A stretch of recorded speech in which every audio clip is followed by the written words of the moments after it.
नमस्कार विद्यार्थी मित्रांनो, आपण समाजशास्त्राचा अभ्यास या प्रकरणामध्ये सुरुवातीला समाजशास्त्र म्हणजे काय आणि समाजशास्त्राच्या संदर्भात वेगवेगळ्या विचारवंतांनी मांडलेल्या ज्या व्याख्या आहेत त्यांचा विचार केला. त्याचबरोबर समाजशास्त्राचा उदय कशा प्रकारे झालेला आहे याचाही विचार आपण मागील PPTमध्ये केलेला आहे. आज आपण समाजशास्त्राच्या निर्मितीवर प्रभाव टाकणारे घटक अभ्यासणार आहोत. समाजशास्त्राच्या निर्मितीवर प्रभाव टाकणारे वेगवेगळे घटक आहेत. त्यातला पहिला जो घटक आहे तो म्हणजे व्यापारी क्रांती. उद्योग आणि आर्थिक व्यवहारात वाढ घडून येणाऱ्या व्यापारी क्रांतीला व्यापारी क्रांती असे म्हणतात. व्यापारी क्रांती म्हणजे उद्योग आणि आर्थिक व्यवहारात वाढ होऊन मोठ्या प्रमाणात उत्पादनात वाढ झाली. त्यामुळे युरोपीय देशांची आर्थिक व राजकीय सत्ता निर्माण झाली. उद्योगांसाठी भूमार्गापेक्षा सागरी मार्गांना अधिक पसंतीक्रम मिळू लागला. युरोपमधील बाजारात पूर्वेकडून आलेल्या उत्पादित माल, मसाले आणि कापडाची रेलचेल दिसू लागली. बँक सेवा अधिकाधिक विस्तारित होऊ लागली. आर्थिक क्रांतीचे हे द्योतक होते. कागदी चलन अस्तित्वात आले. या सर्व क्रांतिकारी बदलांमुळे मध्यम वर्गाची निर्मिती होऊन त्यांनाही आर्थिक सत्तेत सहभागी होता येऊ लागले. हा अत्यंत महत्त्वाचा बदल होता. या सर्व बदलांचा परिणाम म्हणून समाजातील सामाजिक संबंधामध्ये बदल होऊ लागले. या सर्व बदलांचे स्वरूप आणि प्रकार हा समाजशास्त्राचा अभ्यास विषय बनला. त्यानंतर समाज निर्मितीवर प्रभाव टाकणारा दुसरा महत्त्वाचा घटक म्हणजे औद्योगिक क्रांती. उद्योगांच्या विकासासाठी घडून आलेल्या क्रांतीला औद्योगिक क्रांती असे म्हणतात. इंग्लंडमध्ये 18व्या शतकामध्ये झालेल्या औद्योगिक क्रांतीमुळे लोकांच्या सामाजिक आणि आर्थिक जीवनात आमूलाग्र बदल घडून आले. प्रथम इंग्लंडमध्ये, नंतर युरोपीय देशांमध्ये आणि नंतर इतर खंडांमध्ये हे बदल दिसू लागले. औद्योगिक क्रांती ही एक अशी घटना होती की जिचा युरोपमधील सर्व सामाजिक क्षेत्रांवर प्रभाव पडला.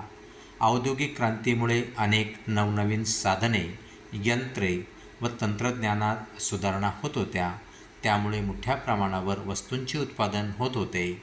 1760 ते 1830च्या दरम्यान यंत्रसामग्री, तंत्रज्ञान आणि उत्पादनाच्या व्यवस्थेमध्ये नवीन शोधांची मालिकाच निर्माण झाली होती, ज्याचा परिणामार्थ कारखाना उत्पादन पद्धती निर्माण झाली.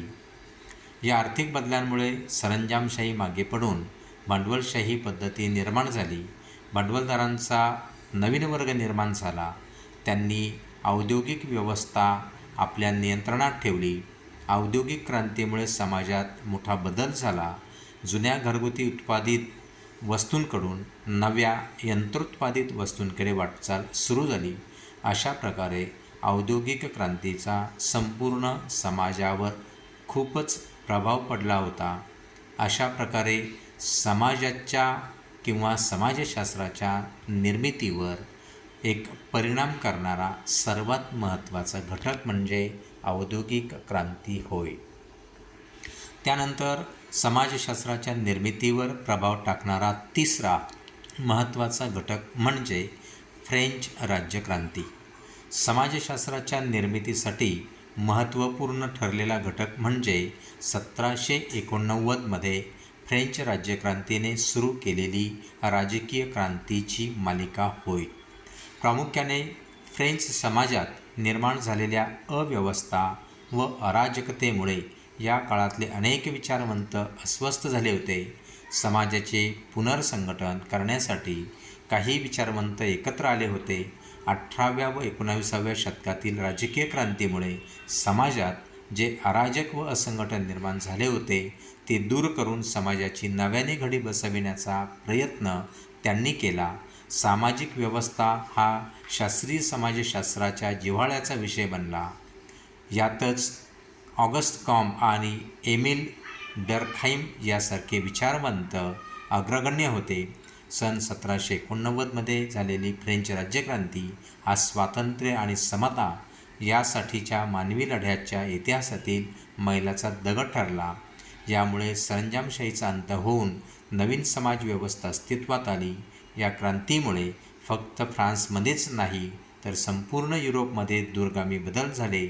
या क्रांतीतून पुढे आलेल्या संदेशामुळे भारतासारखे देशही प्रभावित झाले. भारताच्या राज्यघटनेच्या प्रास्ताविकातील स्वातंत्र्य, समता आणि बंधुता ही मूल्य फ्रेंच राज्यक्रांतीतूनच ज्ञात झालेली आहे. अशा प्रकारे समाजशास्त्राच्या निर्मितीवर अतिशय महत्त्वाचा किंवा प्रभाव टाकणारा घटक म्हणून फ्रेंच राज्यक्रांतीकडे पाहिले जाते. त्यानंतर समाजनिर्मितीवर परिणाम करणारा पुढचा जो घटक आहे तो म्हणजे वैज्ञानिक क्रांती. विज्ञानावर भर देण्यात आलेल्या क्रांतीला वैज्ञानिक क्रांती असे म्हणतात. पुनरुज्जीवनाच्या कालखंडात युरोपमध्ये वैज्ञानिक क्रांती घडून आली. सर्वच क्षेत्रात विज्ञानावर भर देण्यात आला. जीवनाच्या प्रत्येक क्षेत्रात तांत्रिक विकासाचा प्रभाव दिसून येत होता. विज्ञानाला सर्वत्र उच्च प्रतिष्ठा व दर्जा प्राप्त होत होता व विज्ञानाशी संबंधित क्षेत्रातील व्यक्तींना सर्वात यशस्वी मानून त्यांना समाजात खूप प्रतिष्ठा मिळत होती. वैज्ञानिक क्रांतीचा प्रभाव हा फक्त मानवी जीवनातील भौतिक बदलांपुरताच नव्हता तर तो निसर्ग आणि समाजाबद्दलच्या कल्पनांवरही परिणाम करत होता. युरोपमधील समाजशास्त्राचा उदय हा विज्ञानाच्या शोधांचा आणि कल्पनांचाच एक भाग आहे असे मानले जात होते. सुरुवातीच्या काळातील समाजशास्त्रज्ञांचा असाच आग्रह होता की समाजशास्त्राची रूपरेषा ही भौतिकशास्त्र किंवा जीवशास्त्रासारख्या नैसर्गिक विज्ञानांप्रमाणेच असावी. प्रबोधनाचा कालखंड हा वैज्ञानिक क्रांतीचा साक्षीदार होता. मानवी जीवनातील सर्व गरजा भागविण्याचे एक साधन म्हणून विज्ञानाकडे बघितले जात होते. नवीन वैज्ञानिक शोधांमुळे अंधश्रद्धांचे उच्चाटन होत होते. समाजशास्त्रामध्ये वैज्ञानिक दृष्टिकोन रुजविण्यामध्ये या कालखंडाचे योगदान महत्त्वाचे आहे. त्यानंतर पुढचा जो महत्त्वाचा मुद्दा आहे समाजशास्त्राच्या निर्मितीवर प्रभाव टाकणारा तो म्हणजे नागरीकरण. औद्योगिक क्रांतीचा एक परिणाम म्हणजे लोक मोठ्या प्रमाणावर ग्रामीण भागातून शहरात स्थलांतरित होत होते. यामागचे प्रमुख कारण म्हणजे औद्योगिक क्रांतीमुळे शहरात उपलब्ध होत असलेल्या नोकऱ्या हे होय. या स्थलांतर व शहरांचा वाढीचा परिणाम म्हणून शहरात असंख्य समस्या निर्माण झाल्या होत्या. अनेक प्रश्न निर्माण झाले होते.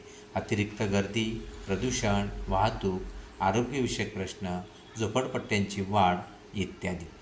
अशा प्रकारे समाजशास्त्राच्या निर्मितीवर प्रभाव टाकणारे हे एकूण 5 घटक आहेत.